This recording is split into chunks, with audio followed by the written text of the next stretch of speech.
Hey, if you're in Raleigh, looking for a place to see fireworks or enjoy the 4th of July Independence Day festivities, look no further. I'm going to take you to a few of the spots that are at least close to me, but there are plenty of other places to see fireworks all over the city, including Durham after the Bulls game, Wake Forest, Briar Creek, you name it. Here we are at Hunter Park in Apex. Here in Apex, they're going to have their very first fireworks display for the 4th of July, but they're doing it on July 3rd. They're going to have food trucks, bouncy house, music, you name it. All the good stuff here, and park wherever you can find a spot. On the actual 4th of July, they're going to have daytime activities for the kids starting at 9 a.m., and they're going to have a splash zone at the fire department. Probably the biggest event will be here at Dorothea Dix Park. I don't believe they're serving food, so bring your picnic, but they're going to have DJs, they're going to have a bunch of field games, life-size Human Connect 4.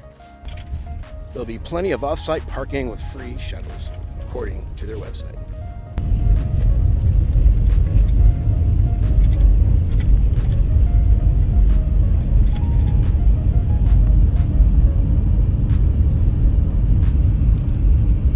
Here I am at the Koka booth Ampitheatre in Cary. It's closed, can't get in right now, but they're going to have fireworks on the 4th of July. They're going to have food vendors.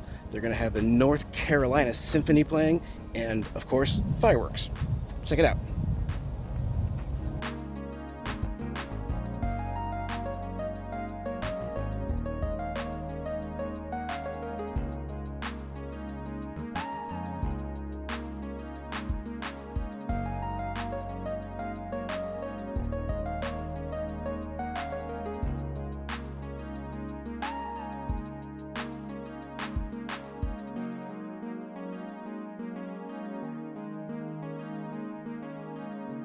Here in Garner, they're going to have fireworks at Benson Lake. This is not the lake, but this is probably where they're going to shoot off the fireworks. Maybe that field over there, I don't know. In Garner, they're going to have the festivities on July 3rd at Benson Lake. I'm not sure why they're doing it on the 3rd, but they're going to have food, they're going to have games for kids, and a show by the North Carolina Symphony.